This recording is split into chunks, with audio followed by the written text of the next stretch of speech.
Vamos lá. Vai falar do módulo 5, frente C. Compostos aromáticos.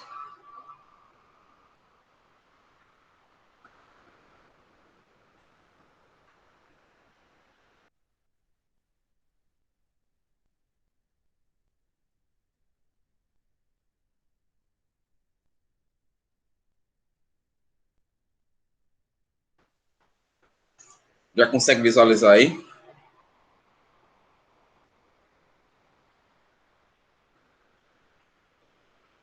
Beleza. Então, gente, essa expressão de aromático. Deixa eu pedir para entrar só um minutinho. Silvia. Mais pessoas pedindo para entrar.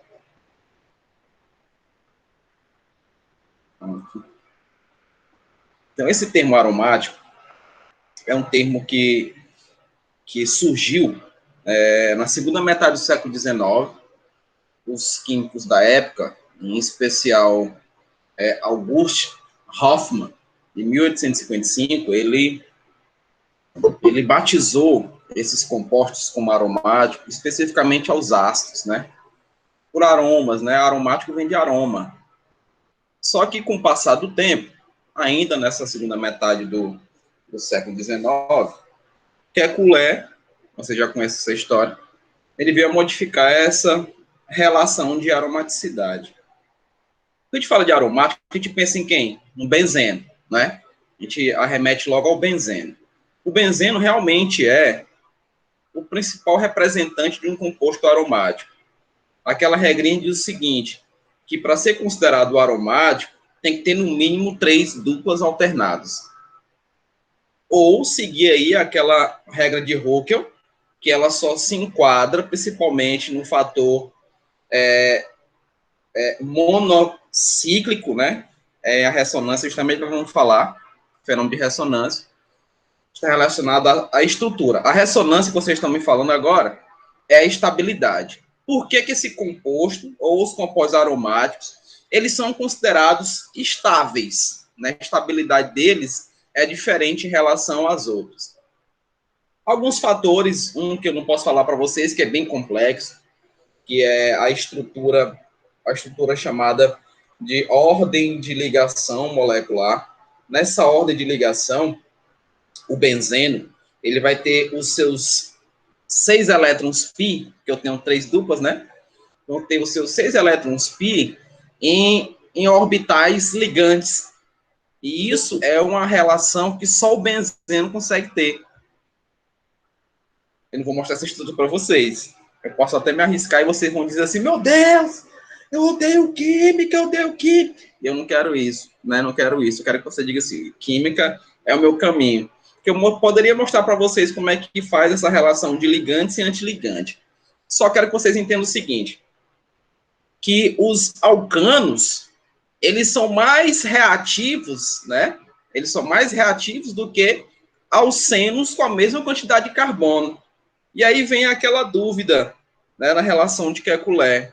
Será que ele está correto em dizer os seus postulados? Especificamente, um dos seus postulados é dizer que o carbono é tetraédrico, e nós sabemos que as ligações que os carbonos fazem são ligações equivalentes, né? Outra relação dessas ligações é que os carbonos que fazem ligações simples, né, e as duplas, nós sabemos até que as ligações frontais, que são as sigmas, elas são maiores que as duplas, que são a relação da ressonância que nós vamos trabalhar. E isso é um outro fator. Como elas são menores, elas passam a ter uma resistência maior, elas passam a ser mais fortes do que essas ligações frontais. E isso, gente, eu estou falando na relação aromática. Então, a principal relação de estabilização desses compostos aromáticos é justamente a presença dessas duplas, que são ligações mais fortes que as ligações diretas sigmas. Então, é um dos principais fatores relacionados aí à estabilização por ressonância, né? Ressonância ou conjugação. O Kekulé, ainda em 1855, ele foi muito criticado quando ele fez isso. Vou desenhar bem aqui mesmo. Ele disse que o benzeno, que é o principal representante, é a estrutura de equilíbrio dinâmico, onde ela se transforma nessa outra estrutura. Vocês vão ver que as duplas vão mudar de lugar. E esse movimento aqui não é possível dessa maneira. Dessa maneira, como ele está dizendo, como ele dizia, não era possível. Se a gente for analisar e fosse levar em consideração as estruturas, o benzeno era totalmente diferente. As ligações do benzeno eram uma coisa mais ou menos assim, ó. Vou tentar desenhar aqui, tá, gente? É uma coisa bem cavernosa. Talvez vocês vão dizer assim, meu Deus, a química está enlouquecendo. Mas era mais ou menos isso, ó. A interação das duplas eram ligações mais ou menos isso. Então, algo bem assimétrico, vamos dizer assim. Então, ela se ligava dessa maneira e ficava bem parecido ali, mas mostrava os tamanhos diferentes das ligações. As ligações, elas não eram iguais, né? Elas eram sem forma. Não é essa forma bonitinha que nós vemos do hexágono relacionado ao benzeno. Só que Kekulé conseguiu mostrar que era assim, que era realmente essa relação, e nós vimos com seus postulados, que vocês lembram muito bem, e vocês relembraram com um dos anjos agora, né? Antes da pandemia, antes dessa parada aí de 11 dias, vocês viram isso aí com um dos anjos, quando ele introduziu a química orgânica com vocês aí para relembrar. Então, os 4 postulados, né? A relação está vinculada com o tamanho dessas ligações duplas. Então, essas ligações duplas, né, com seus tamanhos iguais, né, que passa a ser aí, inclusive, uma nuvem, né, vamos dizer assim, né, não é uma nuvem, mas parece uma nuvem, né, onde esses elétrons π circulam sobre essas ligações sigma, se movimentam e causa estabilização. Então, por exemplo, se eu quiser adicionar, né, se eu quiser fazer uma adição em um aromático, não vai ser possível. Por quê? Porque ele é muito estável. Falei para vocês isso ano passado sobre a regra de Bayer, né? As tensões de Bayer. As estruturas hexagonais, como vocês veem aí do benzeno, elas são muito estáveis. Por quê? Porque os seus ligantes são muito distantes. A distância entre eles é muito grande, então não há repulsão. Para haver repulsão, tem que haver aproximação dos seus ligantes e, consequentemente, vai dar uma tensão, aquela corda tensionada, porque justamente esses ligantes têm aí a natureza igual e a tendência deles é se afastarem. Então, ali eu consigo fazer uma adição. Ali eu consigo romper uma ligação e produzir um novo composto. Já esses nossos amigos aqui, que são bem estáveis, existe essa dificuldade. Então, dificilmente você vai conseguir fazer um processo de adição em uma cadeia aromática. Você só vai conseguir fazer uma substituição. Você vai retirar o hidrogênio, né? E vai substituir esse hidrogênio. Você não vai conseguir romper essas duplas, gente. Não vai haver esse rompimento. Você pode deslocar. A gente vai ver isso daí quando estiver falando de reação de substituição. Só que não vai haver a quebra. Até porque existe o que nós chamamos de formas canônicas. Então, o erro de Kekulé, que vocês estão vendo aí, e ele aprimorou, obviamente, foi justamente dizer que isso daqui está em equilíbrio. Gente, a transformação, ela é o intermediário. Então, ele tinha que colocar uma setinha que é colocada hoje. Ó. Essa setinha aqui indica intermediários, ou seja, esses elétrons estão se movimentando a todo instante, formando novas estruturas, que nós conhecemos, inclusive, como estruturas canônicas. Então, quando vocês ouvirem falar de estruturas canônicas, estamos falando desse movimento dos elétrons π nos orbitais p de um anel aromático. Ok? Espero que vocês tenham compreendido parte do que eu falei. Deixa eu só apagar aquilo dali, para a gente começar de fato. Bonitinha essa flor, né? Gostaram dessa flor? Bonitinha, né? Isso daí é a nuvem que eu falei para vocês, tá vendo? Ó?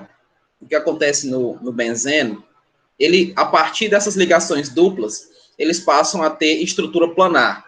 Tem livro que chama de coplanar. É como se a gente estivesse vendo ele assim. Pega um papel, pronto, pega um papel aqui. É como se estivesse vendo o benzeno assim. Ele tem estruturas onde os elétrons π se movimentam sobre os orbitais S, né, onde formam o sigma, fazendo aquele movimento de ressonância e estabilização, tanto em cima quanto embaixo. Então, é a estrutura chamada planar. Então, os aromáticos em si, eles têm essa estrutura planar, porque eles têm os elétrons π existentes. Uma coisa importante, se no aromático tivesse dupla e tripla, mesmo existindo aí ligações π na tripla, ele não seria tão estável assim. Ocorreria, inclusive, uma quebra. Conseguiríamos quebrar. Mas só para vocês verem como o benzeno é tão perfeito que não existe essa relação. Então, essas duplas, elas estão esquematizadas de maneira a estarem estáveis, de manter a mesma distância. Então, as ligações existentes no benzeno, estou falando do benzeno que é o principal aromático, elas são iguais, elas seguem os postulados de Kekulé. Ele ficou desenganado, ele ficou triste. Os químicos da época ficaram difamando a sua imagem. Mas depois daquele sonho que vocês sabem, aquela historinha, comeu um cogumelo, foi descansar no almoço, já estava com a cabeça cheia de tanto estudar sobre o benzeno, acordou com esse sonho dos elétrons se movimentando em orbitais P. Olha só, 1800 e tarará, ele já teve essa ideia, e a ideia dele foi há 250 anos atrás, e até hoje é aceito, a não ser que um de nós venhamos a derrubar essa teoria. Por que não? Se ele conseguiu, por que a gente não pode conseguir, né? Mas é muito perfeita a ideia dele, tá? E até hoje é aceita, e isso serve para todos os aromáticos. Nós vamos ver, inclusive, hoje, que os aromáticos, eles podem ser heterocíclicos, ou seja, não tem uma cadeia fechada com um heteroátomo. A gente vai definir esse movimento e a indicação de ele ser um aromático, porque ele vai ter orbitais P abertos, né? Onde esses elétrons podem se movimentar. Da mesma maneira que eu falei para vocês, né? Naquela relação que os professores mais tipo dos anjos, assim, mais novinhos, eles não usam muito essa expressão, mas é chamada expressão overlap. Se vocês ouvirem essa expressão de overlap, é o movimento existente dos elétrons π, né, nos orbitais P, estabilizando o anel aromático, que é justamente o que a Marina falou, justamente que a Maria Rosa falou, é a ressonância, tá? A ressonância, ela só existe porque essas ligações duplas são fortes e elas resistem a esse movimento e mantêm a estabilidade do sistema. Não tem nada a ver com dinâmico, tá? Não tem nada a ver com equilíbrio dinâmico, e sim estruturas canônicas ou intermediários, que representam esses movimentos de estabilização desses elétrons π. Falei demais, né? Bora lá. Compostos aromáticos. Quando vocês verem essa expressãozinha arenos, já ouviu falar de arenos? Alguém já viu isso daí? Arenos? Eu não me recordo de ter falado isso para vocês. Possivelmente falei, porque arenos, ele não envolve apenas o benzeno, tá? Quando fala de arenos, é todo composto aromático. Então, são hidrocarbonetos que se baseiam no anel benzênico como unidade estrutural. Aí dá o exemplo, benzeno, o tolueno, né, ó, dá o naftaleno.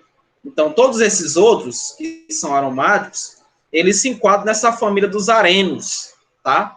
Arenos, estou relacionando aromático. Não exclusivamente ao benzeno. Muito cuidado.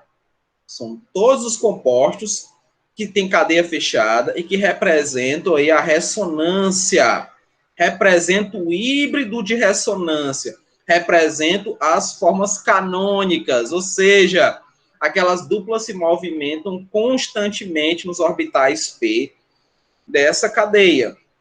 Então, vejamos exemplos. Veja aí, ó, Nós temos o benzeno, que é o nosso amigo, ó, o seu 6. Formulazinha, gente. A formulazinha para o benzeno, aquela formulazinha geral, se quiser anotar, pode anotar, é o CnHN. Daqui é a formulazinha geral relacionada ao benzeno. Você vai ver se eu tenho 6 carbonos, eu vou ter 6 elétrons. O que eu falei para vocês sobre substituição, é impossível romper essas duplas, gente. Impossível. Para poder fazer uma adição, eu preciso romper ligações duplas. E como elas não se, elas estão sempre se movimentando, eu não vou conseguir encontrar essas duplas para poder romper. Elas estão estáveis. Então, o ideal é que ocorra uma substituição. E essa substituição, ela só vai acontecer nos ligantes. Então, eu retiro um desses hidrogênios aqui, ó. Quando ocorre a retirada, óbvio que uma dessas duplas some, não é? Por que ela some?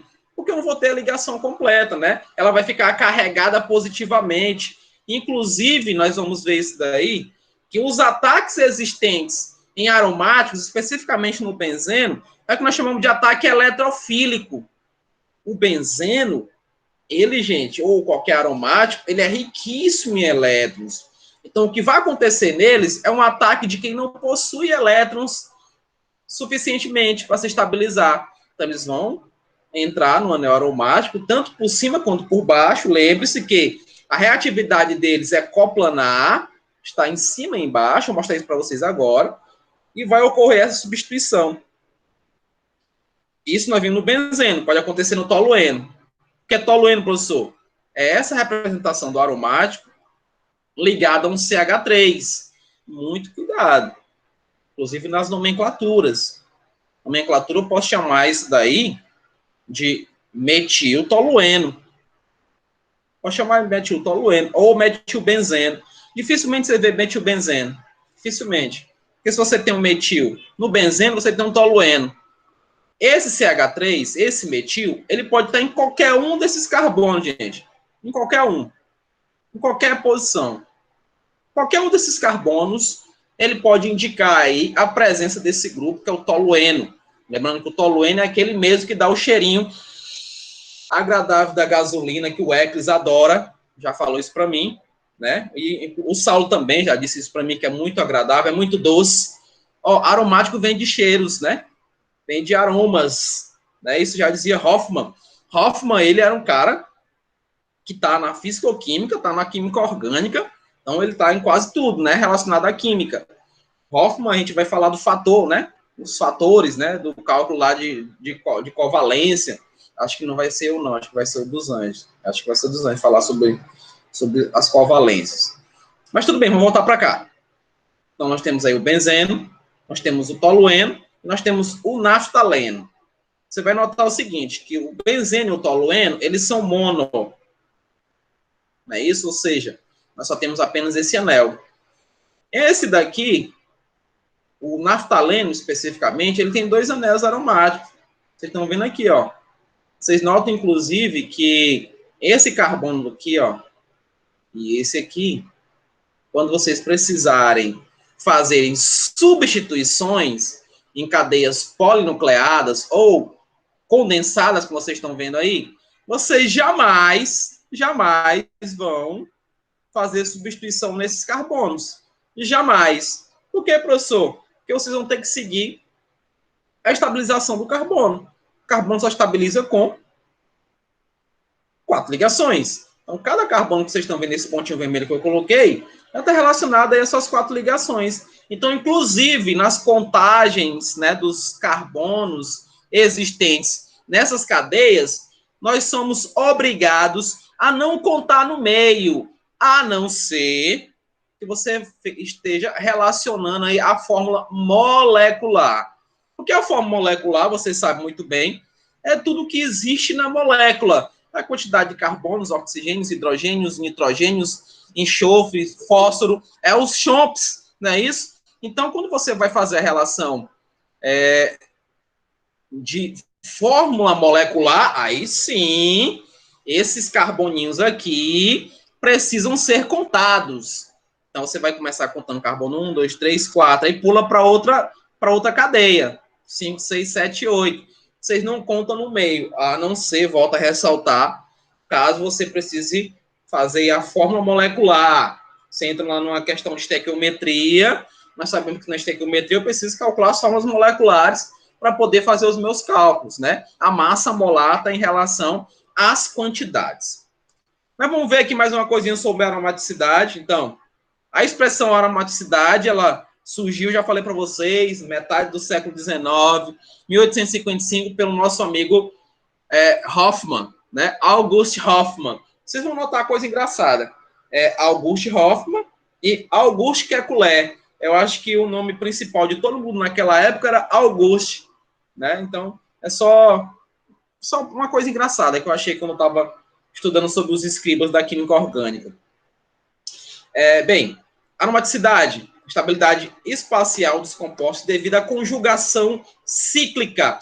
Essa conjugação, o que vem a ser conjugação? Aqui vocês vão ter uma dupla e uma simples. Uma dupla, uma simples. Uma dupla, uma simples. Ó, eu estou falando aqui de cadeia aberta, né? Se eu estivesse diretamente relacionando, é que seria um alcadieno, né? Vou apagar isso daqui, porque é o di, né? Alcadieno, né? Di2.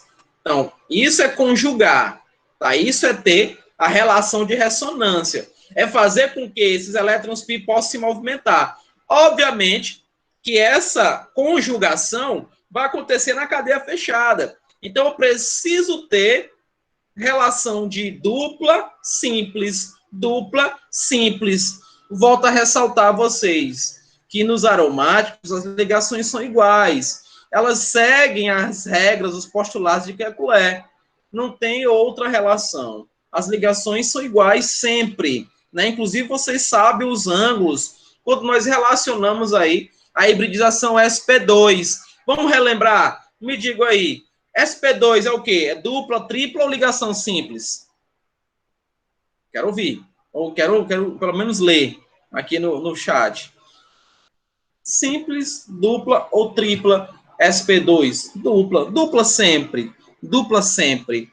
É só isso, Marina. Tome só cuidado, quando vocês se depararem justamente com esses alcadienos. Eu acho que o dos Anjos ressaltou isso para vocês. Deixa eu escrever aqui alguma coisinha. Por exemplo, se eu faço isso aqui, tem gente pedindo para entrar. Maria Eduarda. Se eu coloco isso daqui para vocês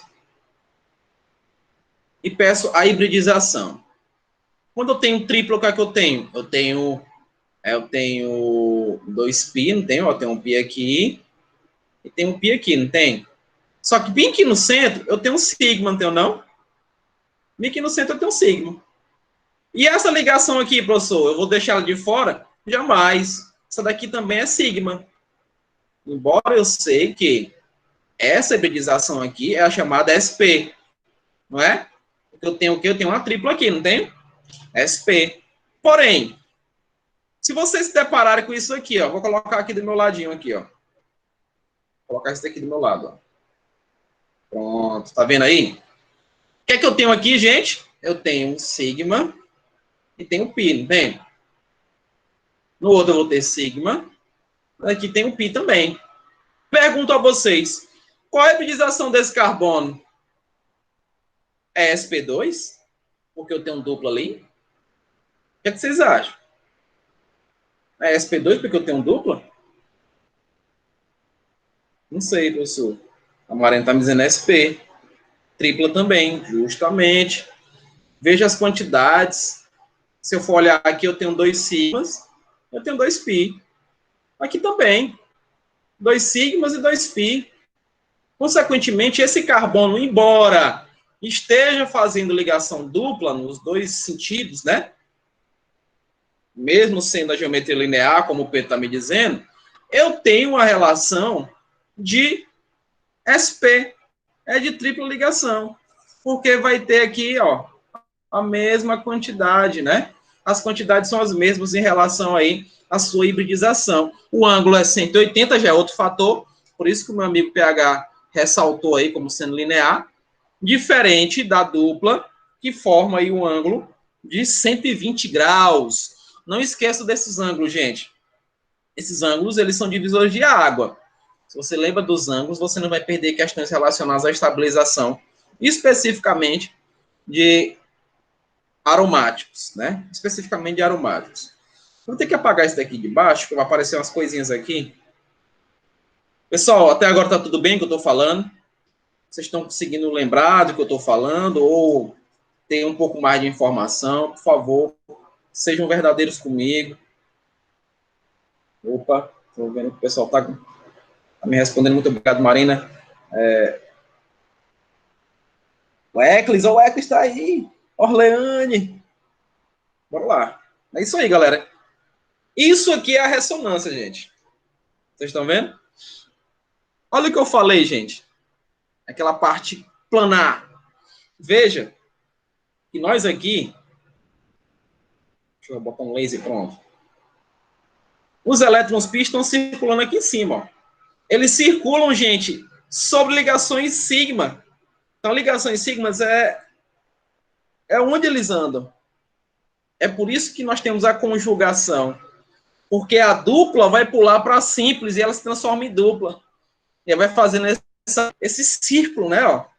Vai fechando esse ciclo aí, né? Ó. Vai desenvolvendo dessa maneira. Né? Então, você está vendo aqui, ó, elétrons pi deslocando-se ao longo de ligações sigma. E isso acontece em cima e embaixo, gente. E é por isso que a estrutura relacionada aos aromáticos, pela estabilização de ligações fortes existentes nas duplas, é dessa maneira. É chamada de estrutura planar. Estou falando planar porque é mais comum. Mas se vocês se depararem com coplanar, é a mesma relação, tá? Coplanar é a mesma relação de planar existente no aromático, especificamente no benzeno. Ok? Deu para compreender isso daí, né? Deixa eu só apagar ali também no meu quadro, que vai aparecer umas coisinhas aqui. Então, como vocês relembraram e vocês sabem muito bem isso daqui, olha só como é bonita aquela estrutura ali. Tá vendo como é linda? A gente está vendo lá a formazinha de bastão aqui do benzeno. Vou ficar com a borracha mesmo. E aqui o movimento, gente, ó. O movimento dos elétrons nos orbitais p ligantes e nos orbitais p antiligante. E aqui é a representação da nuvem, né? Onde esses elétrons estão presentes. Porque nós sabemos o seguinte, que orbital, qual a definição de orbital? É a máxima probabilidade de se encontrar um elétron, é ali. Né? Então, os elétrons, eles se encontram nos orbitais. Isso daí nós vimos lá nos modelos, né? Nas atualizações do modelo. Isso daqui, inclusive, é a relação de Schrödinger, né? Ele falava isso justamente das nuvens eletrônicas, né? Da relação desses elétrons nos orbitais. Então, essa junção aqui que vocês estão vendo é a junção de todos os orbitais, que parece aquela florzinha que eu coloquei no início, né? Ó, aquela florzinha linda lá do início. Então, a relação é essa mesma, tá? De nuvem, de movimento. É um movimento existente. Isso daí foi o sonho do nosso amigo Kekulé. Ele conseguiu ver esses movimentos através do seu sonho, né? Vamos aqui, pronto. E isso aqui, ó, é o que eu falo para vocês. O correto de representar as estruturas híbridas ou a canônica, né? É mais ou menos essa daí, onde nós temos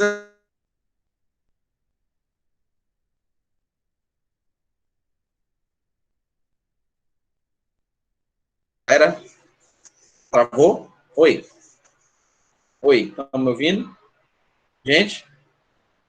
Voltou, né? Por aqui, gente. Vou colocar aqui, ó. Ele pode ser chamado de híbrido ou canônica. Então, são duas estruturas relacionadas ao movimento. Esse movimento que nós vemos aqui, né? Que é equivalente ao anel. Então, aqui está girando, indicando que esses elétrons, eles não são estáticos, eles estão se movimentando, causando a estabilização, fazendo a ressonância que nós conhecemos. Tá? Então, se eu digo, se tivesse lá uma setinha de equilíbrio, aí estava errado. É como se eu estivesse dizendo que a primeira estrutura se transforma na segunda e esse processo é direto e reversível, né? Tá mudando, não é isso? Mas não é dessa maneira. Isso daí é uma intermediário, é um híbrido, é uma forma canônica dessa estabilização. Tudo bem? Vamos continuar. Eu coloquei, fiz questão de colocar isso daí, tirei do Bernoulli. Principais características dos compostos aromáticos são moléculas cíclicas, alto grau de insaturação, isso é fato, no mínimo 3, excepcional estabilidade, baixos calores de hidrogenação e de combustão, isso é importante lembrar disso, baixos calores de hidrogenação e de combustão, geometria molecular plana, aí pH, porque eles formam sp2, então eles têm aí essa geometria plana, que tem um ângulo de 120 graus. Nuvens cíclicas de elétrons π, nós acabamos de ver as nuvens, né? Ó a nuvem ali em cima, acabamos de ver, não é isso?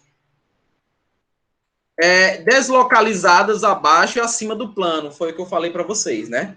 Isso que é planar. Então, as nuvens são deslocalizadas acima e abaixo do plano, e essa é uma relação. Então, vamos ver isso daqui. Se essa é a definição, né, uma característica principal de um aromático, nós temos outros fatores a serem estudados, especificamente a ideia de ter um heteroátomo. A ideia de ter um heteroátomo. Para poder considerar, gente, uma cadeia fechada, com a presença de saturações em aromático, eu preciso ver e notar que um dos elementos, ó, vocês estão vendo oxigênio, isso daqui é o furano, né, ó. Veja que o furano, ele sobra elétrons, ó. Veja que aqui também vai sobrar elétrons, ó. Aqui também sobra, né, ó. As pontinhas que eu estou colocando é de sobra de elétron. Veja que, embora sobre elétrons aqui no nitrogênio, a relação de movimento dos elétrons só está aqui no enxofre. Mesmo jeito acontece aqui no imidazol. Só esse par de elétrons aqui que funciona. Esse daqui não, ó. Esse daqui não vai funcionar no imidazol. Ele permanece estático. Inclusive é o que nós chamamos de elétrons não ligantes, né? Elétrons que não participam. A piridina também tem essa relação. Para eu poder classificar, gente, esses compostos heterocíclicos como aromáticos, eu preciso ter um elemento, no caso o heteroátomo, que possua orbitais P livres, né, com seus elétrons, para que eles possam fazer a conjugação. Só que tem um detalhe, esses elementos diferentes, né, na cadeia, eles precisam ser adjacentes às duplas. Como, por exemplo, por que eu não vou classificar bem aqui o tiazol, né, o tiazol, por exemplo, esse nitrogênio fazendo um movimento de ressonância, porque eu tenho uma dupla próxima aqui, ó. Tem uma dupla ligada nele praticamente. Veja que esse outro do imidazol não tem, ó. Eu tenho essas simples aqui, ó, para poder desenvolver. Então, por exemplo, se vocês quisessem utilizar aí a relação de Huckel, vocês iam ter que contar com esses dois pares de elétrons aqui, ó. Seria 2, 4, 6. Se é 6, relembra quem? O benzeno, né? Então, vocês têm que fazer a conta com esses elétrons. Note que esse daqui, ó, embora ele tenha a sua estrutura aqui, mas ele não vai utilizar esses pares de elétrons, não usa. Ele não usa esses pares de elétrons. Por quê, professor? Se eu for desenhar bem aqui a piridina, se eu colocar ela bem aqui de lado para vocês, ela coplanar, tá? Não tá bem desenhado porque eu não sou essa maravilha de desenho, não, tá? Deixa eu só apagar aqui na pontinha, que eu vou colocar ele lá. Quero só que vocês entendam esse movimento. Vou colocar aqui direitinho, um nitrogêniozinho aqui, não tá bonito, beleza, ó. Veja que o orbital P é assim, ó. Tá, os dois elétrons. Eu tenho aqui, eu vou fazer a borboletinha para indicar, né, ó, o movimento coplanar. Os orbitais P, todos aqui, ó. Então, os elétrons, gente, eles vão se movimentar dessa maneira, ó. Vou mudar de cor, pronto. Ele vai se movimentar assim, ó. Vem para cá. Eu tô colocando só em cima, tá? Só que ele não consegue passar para cá, por quê? Porque o orbital P, para se movimentar, tem que estar paralelo. Lá no nitrogênio está assim, ó. Então, esse elétron daqui não vai pular para cá. Não dá. Porque eles não estão paralelos. Ele está assim, ó. Ele está num ângulo de 90 graus. Se eles fossem paralelos, aí tinha esse movimento. Aí nós seríamos obrigados a contar com aqueles elétrons π ali. Só que, mediante isso, não dá. Mas veja que eu já tenho aqui essas contagens. Eu posso contar aqui, ó, quantidade de elétrons. E se eu fizer a regra de Huckel, eu vou indicar que aí é um aromático. Tá ok? Então, muito cuidado. Note, ó, tioreno. Veja que eu tenho esse enxofre adjacente a essas duas duplas. O pirrol, eu tenho aqui o nitrogênio adjacente às duas duplas. O furano, do mesmo jeito, ele está adjacente. Se ele tivesse bem aqui, ó, já não era. Já não dava para ser. Porque eu teria uma dupla, ela vinha pular para cá e essa dupla vai para onde? Não movimenta. Não tem movimento. E se eu falo de movimento, eu falo de ressonância. Estou falando de ressonância, estou indicando aí a aromaticidade. Tá ok, galera?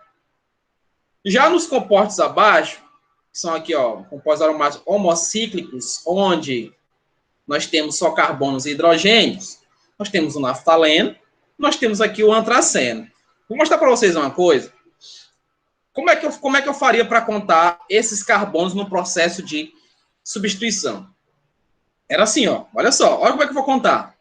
Carbono 1, 2, 3 e bem aqui o carbono 4. Eu vou contar aqui como 5? Não, falei para vocês. Eu só conto se eu estiver relacionando a massa molar. Aí eu contaria esse carbono aqui para poder dizer que eu tenho quantos carbonos, quantos hidrogênios, enfim. Aí eu teria que contar. Nesse caso aqui que eu estou contando, é de uma substituição. É onde eu posso substituir. Então, ó, 4, eu vou pular para cá, ó. 5, 6, 7, pararei bem aqui no 8. Então, existem essas possibilidades de eu fazer substituições. Inclusive, nós vamos ver que existem esses carbonos alfa e carbonos beta. Não sei se vocês lembram disso. Falei disso para vocês no ano passado. Quando nós temos aí esses homocíclicos condensados, nós classificamos aí os carbonos como sendo carbono alfa e carbono beta. Vou mostrar para vocês ainda hoje. Quando eu vou contar isso daqui, como é que fica? Do mesmo jeito, ó. 1, 2, 3, 4. O meu 5 vem bem para cá, ó. 5, 6, 7, 8. Aí o 9 vem aqui embaixo, ó, e o 10 aqui. É estranho? É, mas é dessa maneira que vocês precisam contar esses carbonos quando vocês forem fazer uma substituição nesses compostos aromáticos condensados, ok? Então, se ele é um polinuclear, da mesma maneira, as contagens vão ser assim. Ficou entendido isso daí? Ficou entendido? Posso prosseguir? Professor, repete a parte dos heterocíclicos, por favor. Repito. Veja, ó. Eu preciso ter, Maria Rosa, esses orbitais P paralelos. Tá? A piridina é aromática, é. Só que esse orbital P do nitrogênio não está paralelo. Não tem condição dele saltar. Para estar paralelo tem que estar aqui, ó. Veja que esse nitrogênio, ele está ligado diretamente aqui, Maria Rosa, a uma dupla. Olha para esse nitrogênio aqui. Ele está ligado a uma dupla? Não. São duas simples. Já esse está, ó. Tá vendo, ó? Se ele está ligado diretamente à dupla, eu não vou relacionar o movimento de elétrons. Não dá. Não dá para fazer essa relação. Por quê? Porque ele não está adjacente a essas duplas. Ele está ligado direto a ela. Para ele estar adjacente, ele tem que estar ligado a simples, para ele poder movimentar esses seus elétrons π. Então, quando você olha para o heteroátomo, verifique se ele está ligado direto a uma dupla. Se ele estiver ligado direto a uma dupla, aí você já pode começar a descartar aí a possibilidade dele ser um aromático. Você já vai descartando. Especificamente, a piridina ainda é aromática porque ela tem 3 duplas. Você sabe que se eu tiver 3 duplas numa cadeia fechada, no mínimo, ela é aromática. Tá? No mínimo, ela é aromática. Lembra desse pequeno detalhe. Ok? Veja aqui, ó, no tiazol, o enxofre está adjacente. Ó. Tem as 2 ligações duplas e ele não está ligado a uma dupla. Veja aqui o imidazol. Também, ó, está adjacente a ligações duplas. Mesmo jeito aqui no no tioreno, tá vendo? O enxofre ligado aqui, ó, a ligações simples. E no furano também, não está ligado direto à dupla, fazendo com que esses elétrons livres dele aqui, ó, se movimentem. Dá para se movimentar. Aí vai haver um movimento circular, estabilizando o anel. Ok? É na prática. A gente vai ver prática, você vai entender isso na prática. Só concluindo essa parte aqui, nosso tempo está se esgotando. Quando o átomo pertencente a um ciclo, olha o que eu tinha falado, Maria Rosa. Ó. Quando o átomo pertencente a um ciclo possui um par ou par de elétrons livre, tal átomo poderá contribuir com o par ou com os dois, para o sistema π. Isso será possível se o átomo em questão for adjacente a uma ligação dupla, ou seja, quando houver a possibilidade de conjugação. Tá entendendo o que eu estou falando? Como é que é conjugado? Não é uma dupla e simples? Dupla e simples para ser conjugado. Então, se eu tenho esses elétrons π, eles precisam ter ligações simples ao lado dele para poder se movimentar. E isso eu estou falando do heteroátomo. Ele precisa ter uma simples para que esses pares possam movimentar. Se o heteroátomo for ligado a uma dupla, ele não será aromático, é isso? Sim. Ele não será aromático. Ele não será aromático. Com exceção do que você está vendo aqui na piridina. Por que eu estou classificando a piridina como sendo aromática? Porque ela tem 3 duplas. Tá vendo? Ó, 3 duplas, independente do nitrogênio estar ligado a ela. Ela tem 3 duplas. Então, eu conto 6 elétrons π aí. Consigo contar 6 elétrons π. Por que você não está contando os elétrons π do nitrogênio, professor? Porque ele está fora. Olha aqui, Maria Rosa, ó. O orbital dele fica fora. Ele não está paralelo. O orbital P dele não está paralelo aí. Lembra que no nitrogênio sobra um par de elétrons, né? Sobra um parzinho de elétrons, porque ele só faz 5 ligações. Né? Aliás, ele tem 5 ligações, precisa de 3, né? Para poder se estabilizar. Então, nesse caso aí, Maria Rosa, ele está paralelo. Então, não vou contar esses elétrons π existentes. Nós vamos ver, inclusive, que dá para a gente fazer contagens quando a gente encontra ânions. Por exemplo, se você se encontrasse isso daqui em uma questão do Enem, e vocês têm a dupla aqui, ó, e vocês têm um sinalzinho negativo aqui em cima. Sinal negativo indica o quê? Ânion. Ânion está ganhando ou está perdendo elétrons? Está ganhando. E como a cadeia é uma cadeia fechada, está indicando que nós vamos ganhar ou estamos representando um ganho de um par de elétrons. Não é isso? Lembre-se que a gente ganha par de elétrons. A gente ganha par de elétrons. Então, nesse caso específico, eu posso classificar esse ânion aqui como aromático. Esse ânion aqui, ó, é aromático. Por quê, professor? Vamos lembrar de Huckel. Vamos lembrar de Huckel. Aqui eu tenho quantos elétrons aqui, ó? 2, 4, com esse daqui, ó, 6. 2, 4, 6.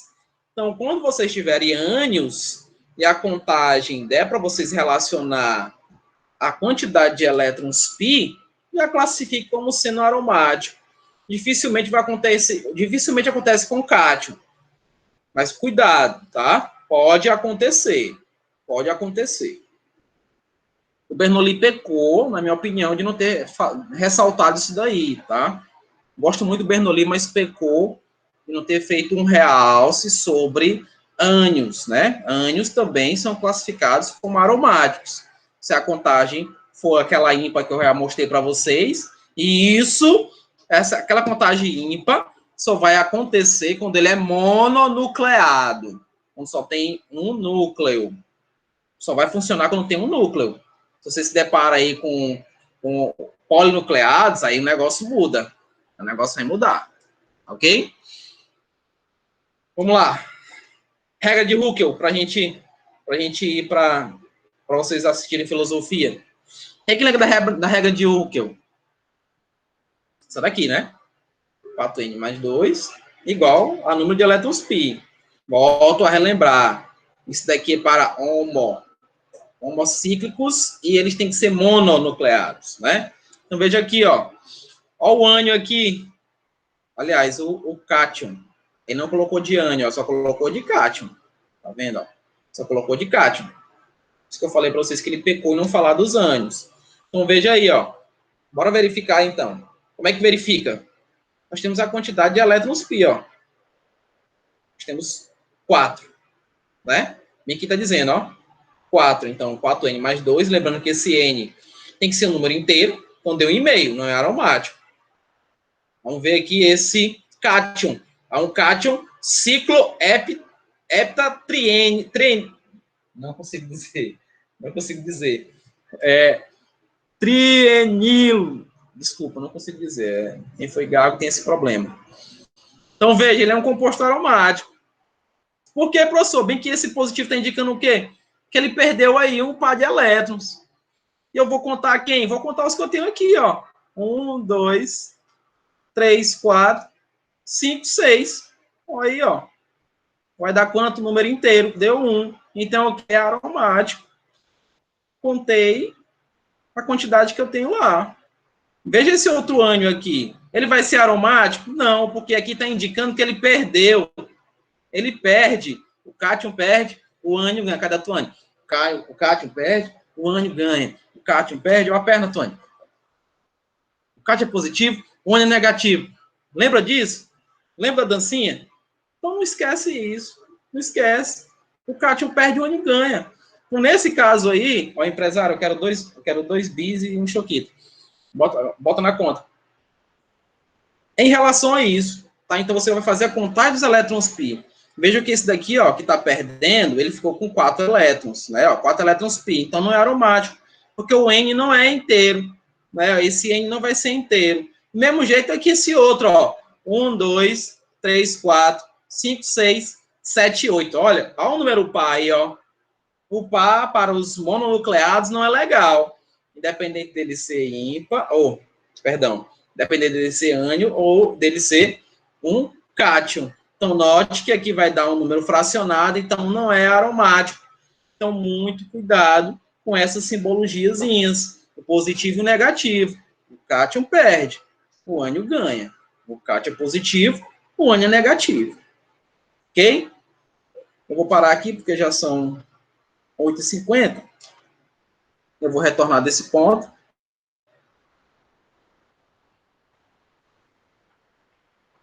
Esse material, do jeito que ele está aqui, ó, eu vou fazer um PDF dele e vou mandar para vocês, tá? Vou colocar o slide limpo e seco. Vou fazer um PDF desse material que eu estou rabiscando. E vocês vão ter ele também. Tá bom? Eu vou indo ali. Volto já. Deleitem-se com a aula do meu querido amigo Charles